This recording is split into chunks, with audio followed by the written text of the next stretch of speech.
బ్రహ్మదేవాయ నమః. నీవు నిస్సందేహంగా మహాబలశాలివే. నా సోదరుణ్ణి వధించిన ఆ విష్ణువింకా జీవించే ఉన్నాడు. విష్ణువుతో పోరాడాలంటే నువ్వు బ్రహ్మదేవాయ నమః. కళ్ళు తెరువు.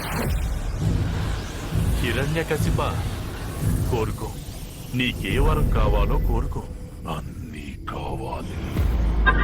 ఓ బ్రహ్మదేవా, నాకు వరం ఇవ్వండి. ఈ సృష్టిలో మీచే సృష్టించబడిన ఏ జీవి వలన నాకు మరణం సంభవించకూడదు. నా మరణం పగలు గాని రాత్రి కాని, నా మరణం గృహం లోపల గాని గృహం వెలుపల గాని, అస్త్ర శస్త్రాల వల్ల గాని, సజీవుల చేత నిర్జీవుల చేత గాని.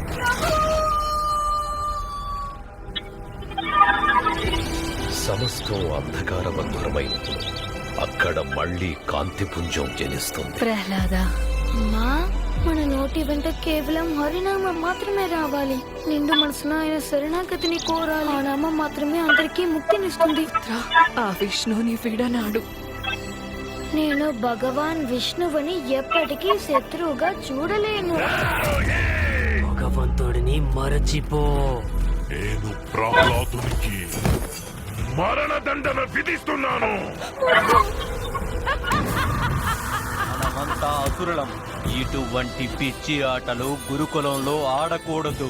ఆయన ఎలా కోరుకుంటే అలా నాతో వ్యవహరించగలరు. ఎందుకంటే ఆయన ప్రతి పరిస్థితుల్లోనూ నా స్వామియే. విలువతని ఈ రోజే తేలిపోవాలి.